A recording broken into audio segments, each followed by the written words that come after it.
So I'd love to hear about your start. You're running for mayor. Tell me a little bit about why. I am. Well, so I think, given my background on council and now as the controller, I see an opportunity to grow Pittsburgh. And I think right now we are in a managed decline conversation and we have to turn the tide. I mean, Pittsburgh, I look around and people see vacant space, blight, empty storefronts right here in downtown, and I look at it and say, we have opportunities. And why are we not amplifying those opportunities? And I think that office can do so much more than what it's doing right now. Gotcha. And why is now kind of the moment for you to run? You are no stranger to political office. Why the office of mayor? Why do you think that is the next path for you? Yeah, I mean, I just see that, what I see right now is mismanagement of a city. And, I think now is the perfect opportunity to come in there before we hit another financial cliff, before other cities like Cleveland and Columbus pass us by, even though they already have. How do we get back on the same page as Pittsburgh is a hub for people to start moving back here, for companies to start locating here? And you just see no plan or vision to do that. And I think given the background that I have, I think you can go in day one and know exactly what you want to do and how you would do it. Okay, well then that begs the question. What are you doing? What do you want to do? What do I want to do? Yeah, so I think there's a number of things. I think one, if you focus on neighborhoods, you can have I like the Main Street theory.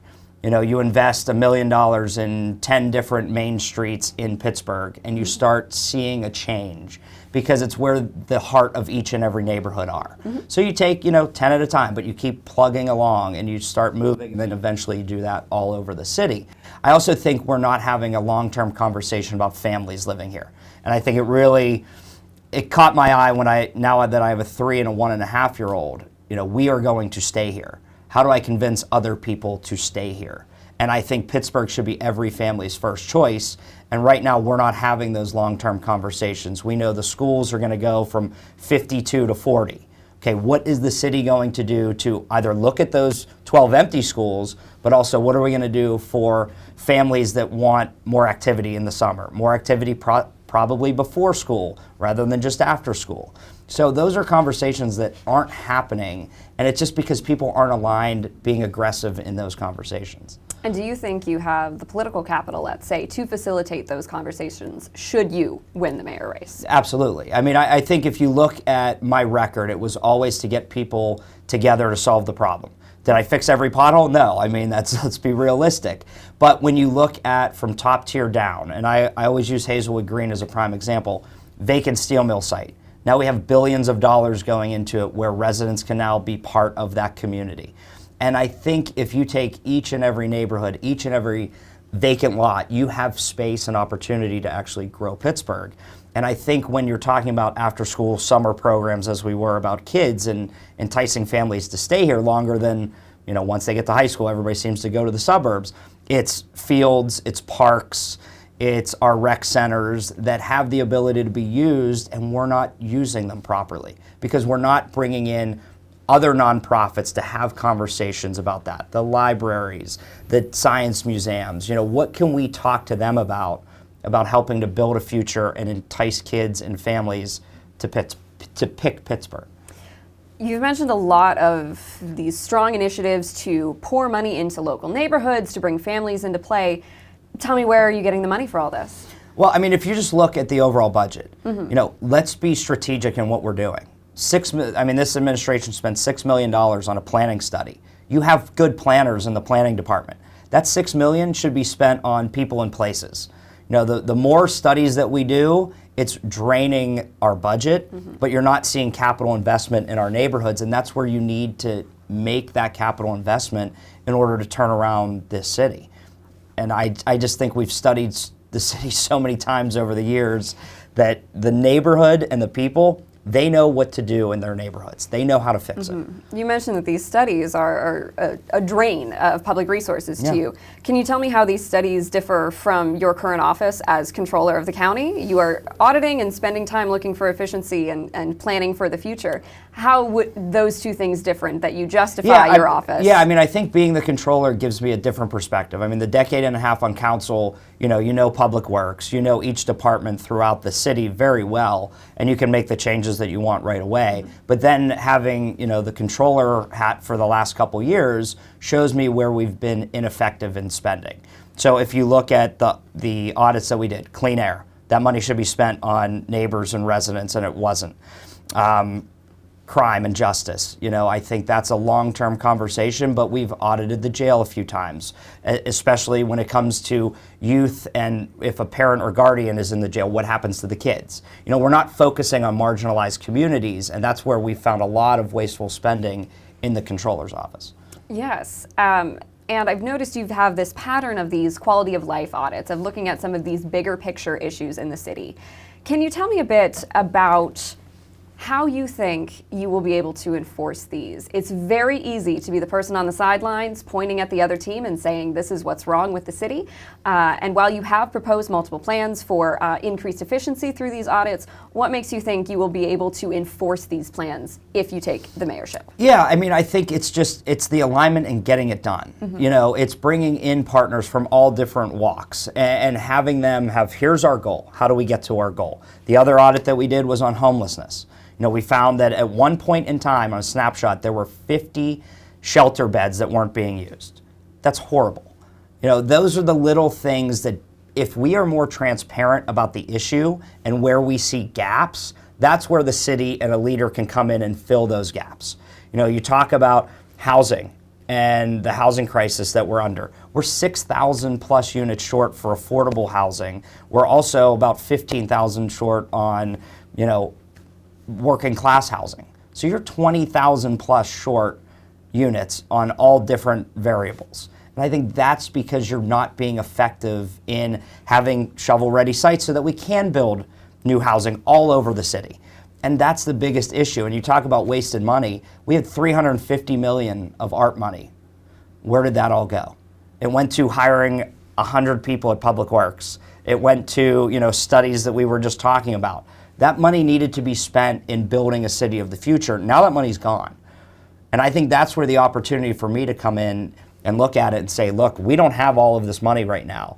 What are the nuts and bolts? What are the basics that we actually can do? Focus on a couple key locations and rebuild those back up. And what key locations are you looking at specifically? I think it goes to the main and main theory. And I think you have them in all parts of the city. You look at the West End and the South, gets left out all the time. But if you actually look at the amenities that are there, it's easy to go through town. You don't have to go through a tunnel. Easy to get to the airport. You have vacant buildings and space there that you could really reuse and entice people to move there. Right now you have Bakery Square, the Strip, and Lawrenceville. Those are doing very well. But you can have hubs like that all over the city. You just need an agenda and a vision to do it.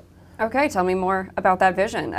What kinds of businesses, what is your dream setup? Pick a neighborhood, and can you walk me through what you see for that neighborhood, how you would spend that money? Yeah, if you look at businesses that have to locate here, the other thing that we don't talk about are the businesses that are already here. So if you're a business, how can we, the city of Pittsburgh, help you grow? Do you need space? What is it? Is it office space downtown? Is it, a 3-story building in the West End, in the North Side, wherever they want to locate, you entice them to locate there so then they can continue to grow. How do you do that? Well, I was answering the question. Sorry. Too long of an answer. Okay. But then the other part of it is when you see those vacant lots and vacant storefronts, we have the ability with startup companies here now to entice them to be here. So you have to have incentives. For so many years, I've gone to communities, they said, oh, I'd love to open up downtown. Well, why don't you? Well, I can't park. Well, wait, I run the parking authority. If you're the mayor, here's 2 free parking spots. You have to get creative in ideas so that people want to be down here, and you cut out all the red tape and the barriers so that they can open their businesses and come back to Pittsburgh. And also you look at in the South Hills, the Latin American Chamber last year just created 40 new businesses. There are opportunities in space here that you can grow a region out of. You're just not aligning them up to get it done. Absolutely. Interesting. Okay. And you've mentioned housing, and I know that is a big issue on your mind. Can you tell me about specific housing policies that you are interested in that would help ameliorate the homeless population across Pittsburgh? Yeah, so what I see right now is a crisis on housing, and I see space being left vacant. No vision on how to build this. I know there's 2 bills at council right now for inclusionary zoning, which I voted for Lawrenceville as a demo, and that's a tool that you can use in the future. But it's also being a leader, convincing people to come to Pittsburgh. And if you're not building or growing, they're not going to be here much longer. So you have to have housing of all type, but you have to have shovel-ready sites. When you're looking at demos across the city, pick out key locations where you can have an acre now to offer, a mixed-use housing development. And I think that's where you lean on the planning department who knows this stuff. You don't go to an outside agency out of New York or Chicago to come in and tell the people of Pittsburgh what they already know and how they want to get it done. Absolutely. And in terms of, right now you're working more at the county level, the 500 and 500 program has kind of been front and center in terms of housing policy. Can you tell me a little bit about your stance and your work with that, if you've interacted with that at all? Not really. I mean, obviously that's the executive's initiative, and I think it's a good initiative to have. But I think it's, again, they're passing a tax in the next couple weeks. Where is that money going? That's where our office plays a huge role in coming in and overseeing every tax dollar that's being spent. And that's why I think it helps in a mayor's office to look at wasteful spending and get right to the nuts and bolts. Is this dollar, how far can we stretch it to actually help people? Absolutely. And in terms of, once you are mayor, potentially if you win, can you tell me a bit about what your housing policy would look like day to day? Would you adopt something similar to the 500 and 500? How would you start getting those sites shovel ready? Yeah, I mean, that's obviously where you look at capital and you get them ready to go. I think you have partners in the housing opportunity funds and other housing developers that need to sit at the table and figure out how quick we can start building these housing units. I mean, I look, for example, at Squirrel Hill. Everybody said you couldn't do affordable housing in Squirrel Hill. Wait, that's now the heart and soul of the neighborhood. When you come off the Parkway, Action Housing, right where the Poli site was, that's a affordable housing unit. And that shows that you can do affordable units everywhere in the city if you collectively are working together on sites. That's why, going back to the Main Street theory, if it's on a bus line, you're helping people get there. You can't just do development where nobody has access. That's one thing that we don't talk about in Pittsburgh is, let's put this here, let's put this there, but that's not actually helping people. You have to make it a transit-oriented development, especially when it comes to working class housing that we desperately need. Absolutely.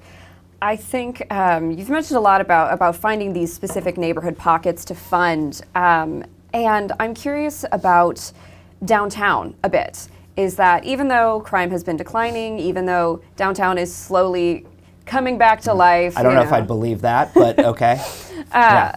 What can you do about reviving downtown's image? Yeah, I mean, I think, one, it's actually telling the truth about crime. Right now, what I see is an administration that basically lied to the public for the last 4 years. When you have a backdoor agreement with the chief of police that allows him to go and referee, retire early, take our tax money, and run away, and they both lied about it, that's not being upfront and transparent. So, under my administration, we're going to tell you the actual numbers. Right now, they control the narrative. So, somebody says crime is down, let's produce it. What type? They look at a snapshot in time and say that it's down, but if you look at over their 4 years, it's not. And I think the image of crime downtown is the biggest problem. So what we deserve is more transparency when it comes to crime, so that people know that downtown's safe. It's more of a physical presence than anything else. If you start opening up storefronts, making it more vibrant, a lot of these great events that we have are being hamstrung by this administration. But the more you get people back downtown, making it a thriving community again, you don't have those issues as much. But if you're not transparent with the public, why would they believe you about whatever you said about crime? Of course. And how do you square those two ideas that you have right there, that crime is not going down, but that downtown is safe and people should be investing in it? Well, I think, one, you hire a chief of police full time. You can't. That's the top cop. The top cop cannot be a part-time job. Mm-hmm. That is one of the most important roles in the city of Pittsburgh. But you start being transparent about what's happening downtown. So you have X amount of officers walking the streets, whatever it is. You need to make sure that people believe that when they come down here, they feel safe. And you also have to entice companies to locate back down here. As much as we want to rehab some of these buildings, I think those are great ideas. The time it's going to take to do that is going to take years. And where are we going to be in 4 more years when we know we're declining right now? So it has to be an optimistic conversation about growth with young entrepreneurs in all neighborhoods of Pittsburgh, with the universities that know that they have startups that need space. Why not downtown? And nobody's having that conversation. But you have to incentivize people to come back. And you have to incentivize companies to locate to Pittsburgh. When was the last time a major company came here and even did a tour that they were talking or thinking about Pittsburgh? Hasn't happened in years. To me, I'm sitting in a room and making calls to companies that say, hey, have you ever thought about Pittsburgh? That's what you have to be proactive, not reactive, and hope somebody shows up. Right now, there is no plan or vision to locate companies back downtown. Okay. And part of your vision is increased policing. Well, it's to make you safer, yes. So obviously it's the presence of increasing. But you're also, right now, what they are doing is decreasing public safety. All types of public safety. We have ambulances that can't make it to and from calls because they're breaking down. Your paramedics are at an all-time low. Police staffing, all-time low. So in theory, this administration is defunding all of public safety, not just police. And you need each and every department in public safety to be at full mass and at full strength, because we have a city of 300,000 people. But in reality, during the day, you're well above that. We used to be close to 1 million that would travel throughout the city each day. And if you're not staffed to make people safe or to help them in case there's an emergency, how's that going to look for the rest of the people that want to locate here? Understood. And in terms of the vibrancy you talked about of having young entrepreneurs, can you tell me a bit about your vision for vibrancy and what that means to you? Yeah, I mean, when I was on council, we started an entrepreneur advisory council. And that was great because we reached out to startups and new companies that were in Pittsburgh. And the questions were, how do we help them grow, and what other companies are out there that can come down here and use some of our space? Because if you look, there's vacant space all over the place. To me, that isn't blight, that's opportunity. But nobody wants to have that conversation, and that's why I say we deserve better. We deserve the conversation about how you, a young entrepreneur, can make Pittsburgh not only your home for a couple years, but permanently. Understood. And how do you initiate those conversations, so to say? How do you identify these young entrepreneurs you're talking about? Yeah, I mean, I think it's simple. I mean, obviously you have the universities that are here. They know where their startups are. Most of them are incubators already at the universities. Why are we not meeting with companies one-on-one, giving them a call? Not only those, but other new businesses that open in Pittsburgh, or somebody that needs to expand in Pittsburgh. Where are those one-on-one conversations? And I don't think anybody's having them. And I think that's the shame. It's sit back and wait and hope that something happens. See, we deserve a vision where you're sitting down and being aggressive to get those companies to stay here.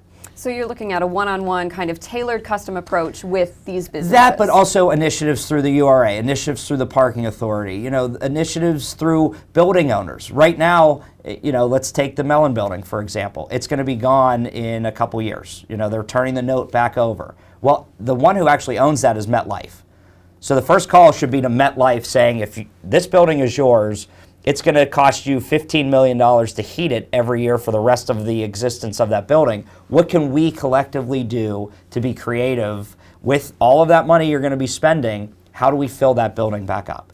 And I will guarantee you, nobody has reached out to MetLife to have that conversation. And do you support rethinking and restructuring of some of these downtown spaces that are vacant, as in turning them into housing, say? Yeah, I mean, I think everything's on the table. Okay. But I think to make downtown vibrant by reusing them for housing opportunities, you also have to have businesses and create a vibrancy that people want to live downtown. And I think that's the conversation that nobody's talking about. And by the time you gut these buildings, how long is that going to take? And not every building can be gutted. So if housing is going to be the end-all be-all, you can't do that to every single building downtown. Right. You've mentioned a lot of the issues in the city thus far. What do you think is the defining issue of the city at this time? I think it's lack of vision. I think that where are we going to be in 4 years? And I think it's also I could go on a number of them, but I think it's the transparency.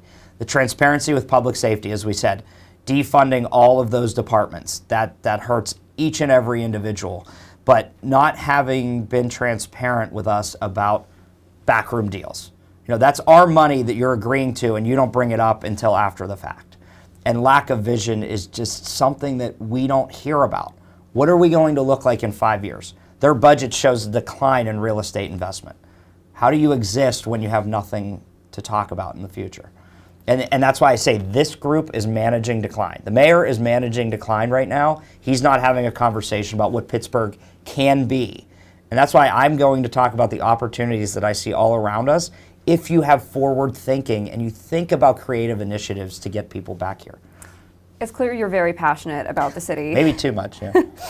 Can you tell me what excites you most about Pittsburgh these days?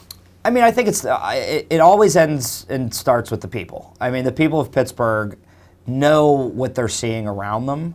And that's why a lot of them ask me if I'm running, are you running? We need somebody. And I said, look, let me think about it, because it's not an easy job.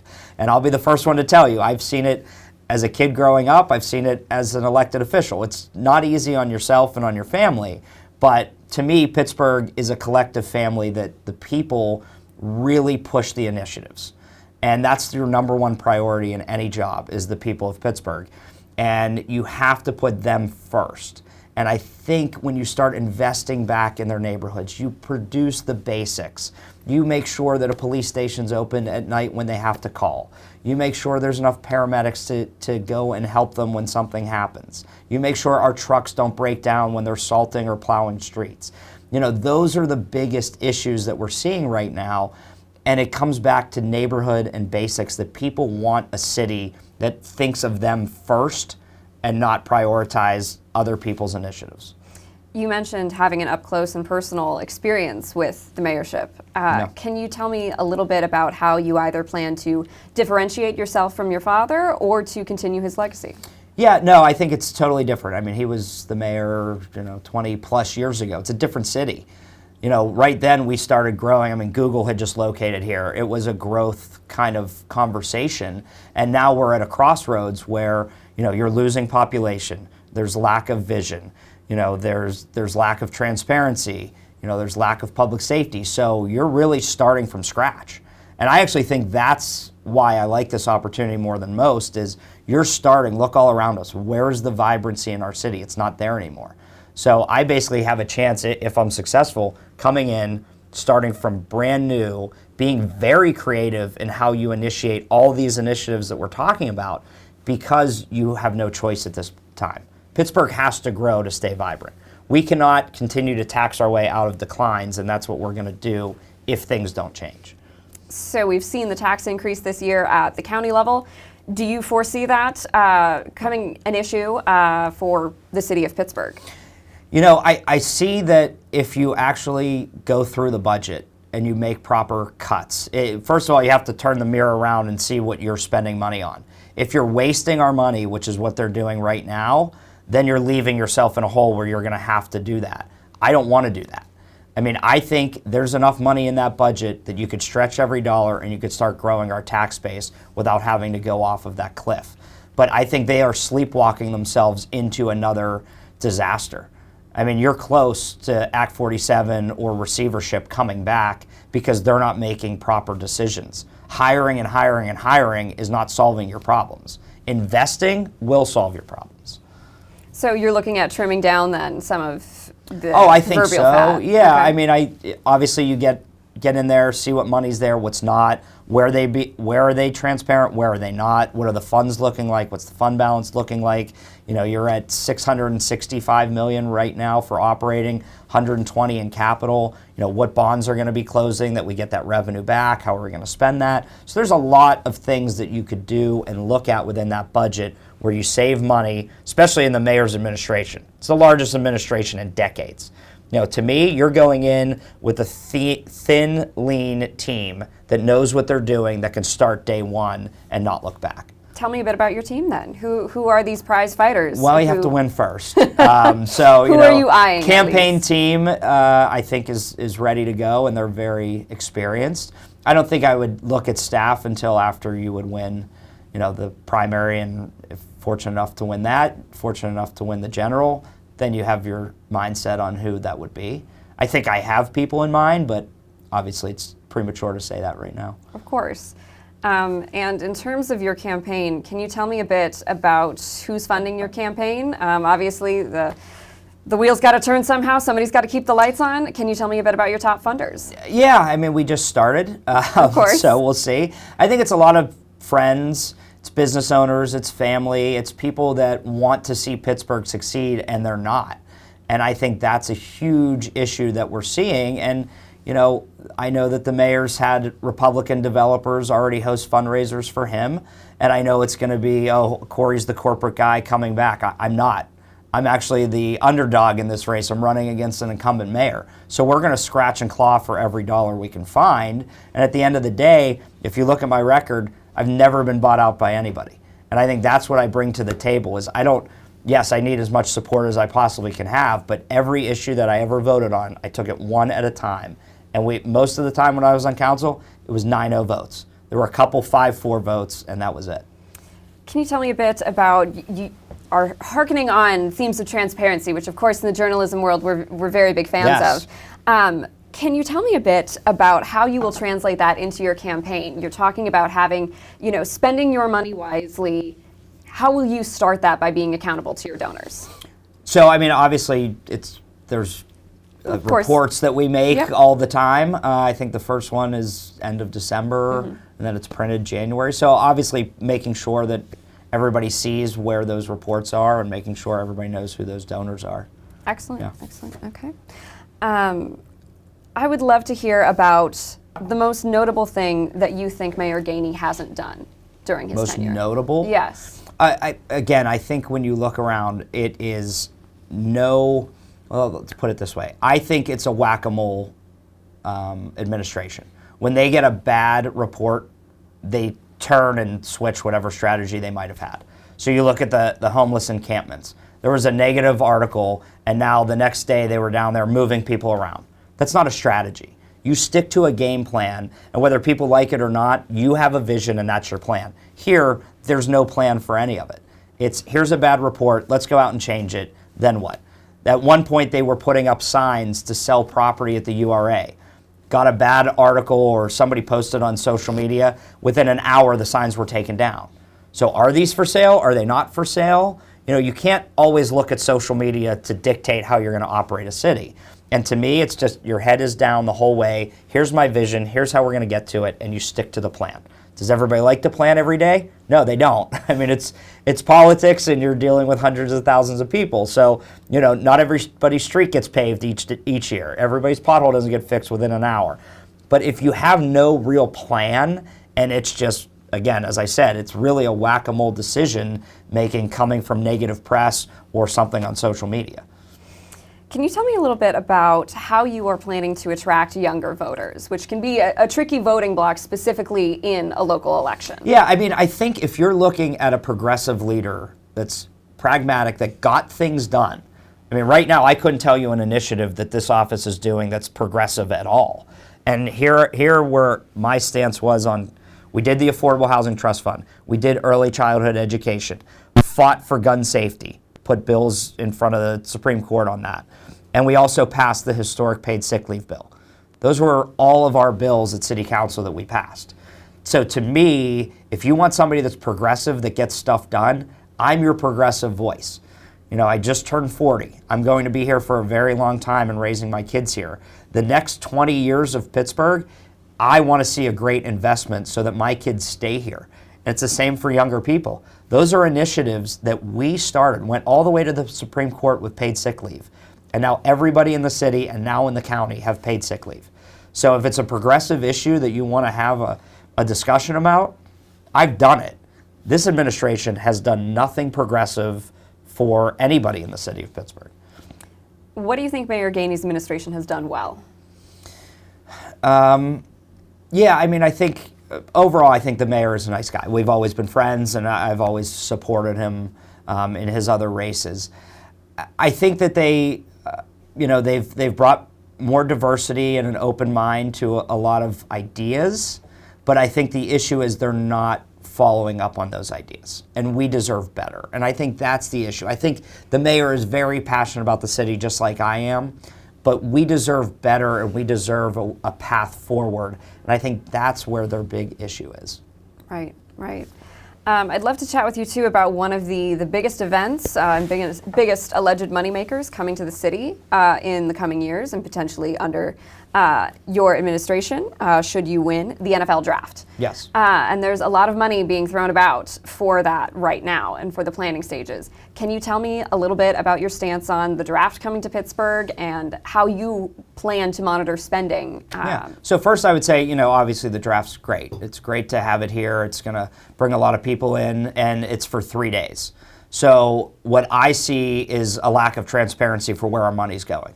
If you want to talk about $1 million, that was, again, a backroom deal that was made, didn't tell council about where that money was going until council had to vote on it. Be transparent with where our money's going. Right now it's going to visit Pittsburgh.